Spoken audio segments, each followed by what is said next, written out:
Most people consider a budget to be a tabulation of here's what I earn and here's my expenses. So a list of income and expenses.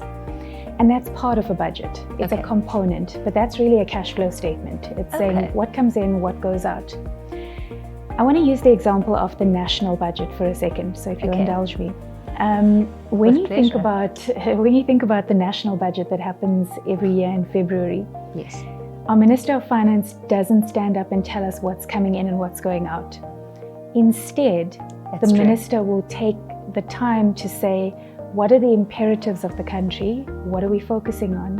And where then do we want to invest our money as a result of that?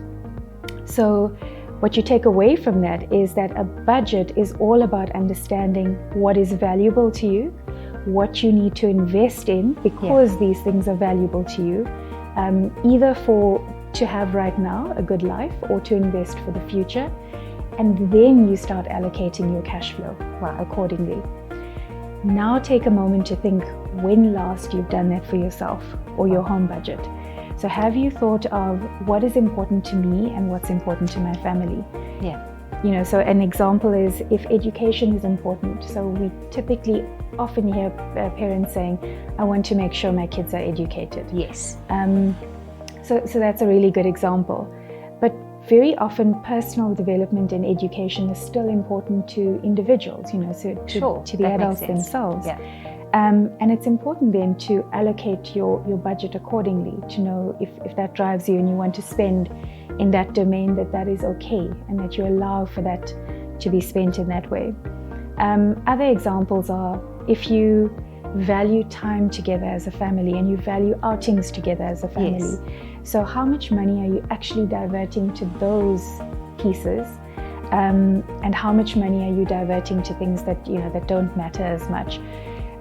Once you start establishing what's important to you as a family, you can then start listing your income and expenses and having a look at whether that reflects your values, reflects the value system that you've defined.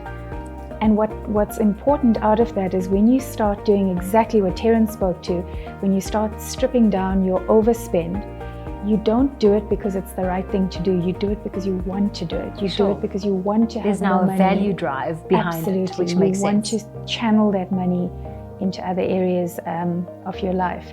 So I'll use a quick example of myself.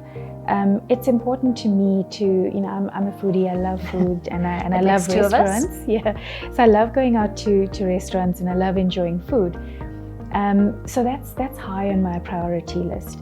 I mentioned earlier on, I moved to Gauteng at the end of last year and I sold my car before moving from Cape Town. And I decided I would buy a car when I got here.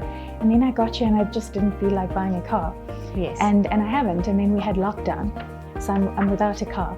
But what's important to me is to understand that my value system is not really closely linked to the car. I don't really care about the car, but I do care that if I feel like going to a nice restaurant, I must be able to do it. Sure. And so I've aligned my budget accordingly